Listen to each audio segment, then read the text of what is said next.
నిర్మల్ జిల్లా బాసర ప్రసిద్ధ పుణ్యక్షేత్రం అమ్మవారి క్షేత్రంలో త్రయోదశి శుక్రవారం నుంచి ఆషాఢ మాసం ఆదివారం పౌర్ణమి వరకు 3 రోజుల పాటు గురు పౌర్ణమి వేడుకలు ఘనంగా జరగనున్నాయి.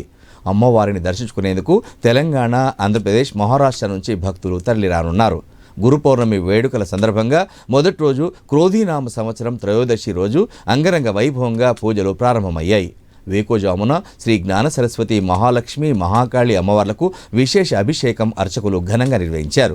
అనంతరం అమ్మవారి సన్నిధిలో ఉదయం 9 గంటలకు స్థాపిత దేవత హవనము, మహావిద్యా పారాయణము, చండీ పారాయణము, సరస్వతి హోమం, శ్రీ వేద మంత్రోత్సవాల మధ్య విశేష పూజలు నిర్వహించారు. శ్రీ వేదవ్యాస మహర్షి ఆలయంలో మంగళ వాయిద్యాలతో వ్యాసాలయ ప్రవేశము, శాంతి మంత్ర పట్టణము, ఉత్సవ సంకల్పము, గణపతి పూజ, పుణ్యాహవచనము, ఋత్విగ్వరణము, మండపారాధన, అగ్నిస్థాపన, వేదపారాయణం చేశారు. ఈ విశేష పూజా కార్యక్రమానికి ముఖ్య అతిథిగా ముధోల్ నియోజకవర్గం ఎమ్మెల్యే రామారావు పటేల్ హాజరయ్యారు. పూజయా భగవతి సర్వాత్మకః సర్వం శ్రీ జగదంబా